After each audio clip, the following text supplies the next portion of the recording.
Вижу очень много комментариев, и в личку тоже пишут, что я похожа на ее прыщ. Честно, я была ее фанаткой. Я очень много на нее смотрела, залипала.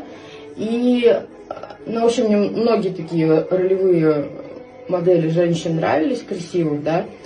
И я думала, что же они такое делают? Ну, типа, у меня же тоже 2 руки, 2 ноги, голова посередине, и все другие, значит, части тела. Чего они такого делают? Вот, и я смотрела о том, как она питается, о том, как она тренируется, что она делает для себя, для здоровья. Короче, она в свое время, ну, меня так достаточно круто мотивировала. Вот, и я перенимала какие-то ее штуки, вот, просто неосознанно. Я не играю, белая черная.